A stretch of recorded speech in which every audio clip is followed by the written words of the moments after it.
This is Urvashi. Now we will do pedagogy of commerce. Our today's topic is correlation of commerce with other subject.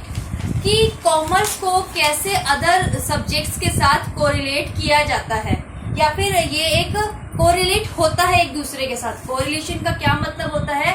किसी भी other subjects के साथ correlate करना, या कोई भी आप वर्क कर रहे हैं फॉर एग्जांपल, तो उसे किसी दूसरे वर्क के साथ लिंक करना कि अगर हम ये दोनों चीजें साथ में करेंगे तो एक अच्छा कह सकते हैं बेनिफिट होगा हमें, या मैनेजमेंट को हेल्प मिलेगी। ठीक है, तो correlation is the inter relationship of material. Correlation क्या होता है? हमारा इंटर रिलेशनशिप होता है मटेरियल में। कोरिलेट जो होता है हमारा इंटरलिंक्ड रहता है। तो कोरिलेशन में क्या आ गया? It is a technique of teaching learning which is used to establish a reciprocal relationship among the various subjects of curriculum and कह सकते हैं जो हमारा स्कूल एनवायरनमेंट होता है और आउटसाइड एनवायरनमेंट होता है उसके बीच में क्या डिफरेंस होता है। ठीक है, उसके बाद आते हैं हम what are the types of correlation. Two types के हमारे कोरिलेशन के टाइप्स होते हैं two. Number one is inter correlation and number two is intra correlation. Inter correlation में क्या आ जाता है कि a teacher explain the production of cloth.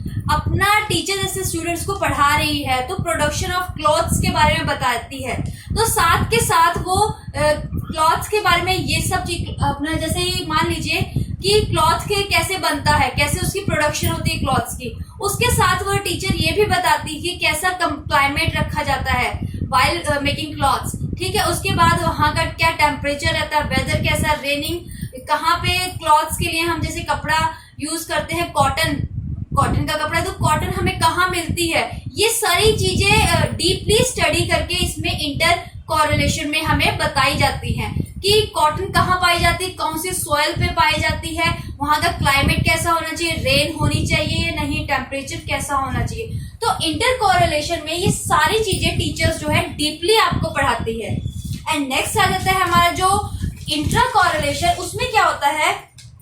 An attempt is made to correlate commerce with bookkeeping, organization of business and secretarially practice। कि कैसे ये related है हमारा बिजनेस ऑर्गेनाइजेशन से, क्या बुक कीपिंग से कैसे इसे रिलेट किया जाएगा। ठीक है, correlation with various branches of particular subject. Correlation क्या होता है? बहुत ज्यादा ब्रांचेस के, पर्टिकुलर सब्जेक्ट के बहुत सारे ब्रांचेस से कैसे रिलेट करता है। ठीक है, तो आगे है हमारा कॉमर्स की जो हमारा सब्जेक्ट है कॉमर्स, उसके डिफरेंट सब्जेक्ट्स के साथ ये कैसे रिलेट करता है। Number one is correlation of commerce with economics. Correlation of commerce with economics. Economics से कॉमर्स कैसे कोरिलेट करता है? कॉमर्स विद इकोनॉमिक्स, इसमें क्या आ जाता है? In the study of commerce various laws, principle and methods of economics are frequently employed. आप मान लीजिए कि फॉर एग्जांपल मैं आपको एक देती हूँ कि आपने एक बिजनेस सेटअप करना है। ठीक है, आपने बिजनेस स्टार्ट किया, तो आप प्रोडक्शन कर रहे हो, मैन्युफैक्चरिंग कर रहे हो, तो लेकिन आप कह सकते हैं इकोनॉमिक्स से इसे कैसे रिलेट करा जाता है? आपको price determination, law of supply कह सकते हैं, डिमांड कैसी है, लॉ ऑफ डिमांड कितनी है, या फिर मार्केट में डिमांड कितनी है, कितनी सप्लाई हो रही है, ये सभी नॉलेज हमें कहाँ से मिलती है? इन अवर इकोनॉमिक्स सब्जेक्ट। हमारे इकोनॉमिक्स सब्जेक्ट्स के थ्रू ही हम प्राइस डिटर्मिनेशन क्या है, मार्केट में क्या कैसे कह सकते हैं कि रेट चल रहा है, क्या टेस्ट है कंज्यूमर का। ठीक है, उसमें उसके डिमांड कितनी है, सप्लाई कितनी हो रही है, ये सभी चीजें आपको इन द स्टडी ऑफ कहाँ से मिली, क्या चीज स्टडी करने से मिलती है आपको? इकोनॉमिक्स। तो इसलिए जो कॉमर्स है कोरिलेट करता है विद द इकोनॉमिक्स, कि कॉमर्स और जो इकोनॉमिक्स आपका जो सब्जेक्ट है वो एक दूसरे से कोरिलेट करते हैं। कि अगर आपने कोई अपना ऑर्गेनाइजेशन में आप वर्क कर रहे हैं तो आपको मार्केट की क्या सिचुएशन है, प्राइस डिटर्मिनेशन कैसी है, और उसके बाद बैंकिंग, ट्रांसपोर्टेशन, आप सभी चीजें, ये जो आप इकोनॉमिक्स कॉमर्स में तो आप लॉ ऑफ डिमांड या लॉ ऑफ सप्लाई नहीं पढ़ते हैं, प्राइस डिटर्मिनेशन। ठीक है, उसके बाद लॉ ऑफ रिटर्न्स क्या होते हैं, इंक्रीजिंग रेट क्या है, डिक्रीजिंग रेट क्या है, ये सब चीजें आप कॉमर्स में नहीं पढ़ते हैं ना। तो आपको इकोनॉमिक्स की नॉलेज भी बहुत जरूरी रहती है। ठीक है, कि आपको इकोनॉमिक्स में ये सभी पॉइंट्स पता होने चाहिए कि क्या होते हैं जिसके थ्रू आप अपना बिजनेस सक्सेसफुली कह सकते हैं कर सकते हैं। ठीक है, तो ये हो गया हमारा correlation of commerce with economics. Economics और कॉमर्स जो है एक दूसरे से कोरिलेट करते हैं, एक दूसरे के लिए बेनिफिशियल कह सकते हैं हम लोग होते हैं। नेक्स्ट आता है हमारा correlation of commerce with law. Law में क्या आ जाता है हमारे कि क्या रूल्स एंड रेगुलेशन है। लॉ से रिलेटेड क्या होता है, क्या हमारे आर्टिकल है, कि कौन कौन से एक्ट हैं जो हमें पता होने चाहिए वाइल मेकिंग अ बिजनेस। आप मान लीजिए आपने पार्टनरशिप किसी के साथ अपना कंपनी ओपन करी, उसमें पार्टनरशिप करी किसी के साथ, ठीक है, तो आपको जो लॉज होते हैं पार्टनरशिप के वो सभी पता होने चाहिए। ठीक है, और वो कैसे आपको पता होगा, through the knowledge of law. अगर आपको लॉ की नॉलेज ही नहीं होगी तो आपको कैसे पता चलेगा पार्टनरशिप आप कैसे करेंगे। ठीक है, तो ये बहुत ही इंपॉर्टेंट कह सकते हैं होता है commerce, correlation of commerce with हमारा लॉ की नॉलेज भी आप लोगों को होनी चाहिए while making any business कि कौन सा एक्ट कब अप्लाई होता है अकॉर्डिंग टू कंपनीज एक्ट 1956, इसके अकॉर्डिंग ऐसा बिजनेस में होता है। Partnership act 1932, Indian partnership act 1932 ही है, मे बी एक बार आप लोग भी चेक कर लीजिएगा अगर मैं रॉन्ग हूं तो कि कैसे इस एक्ट में क्या हुआ था।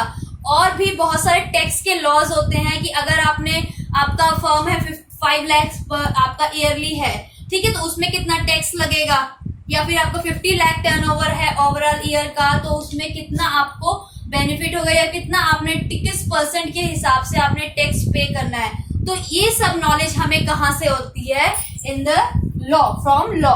अगर आपको इस चीज की लॉ की नॉलेज ही नहीं होगी तो आपको लॉस होता रहेगा, या फिर कोई भी आपके साथ इजिली फ्रॉड भी कर सकता है।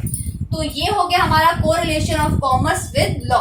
तो ये आज हमने 2 खाली टॉपिक करेंगे इसके, correlation of commerce with economics and correlation of commerce with law.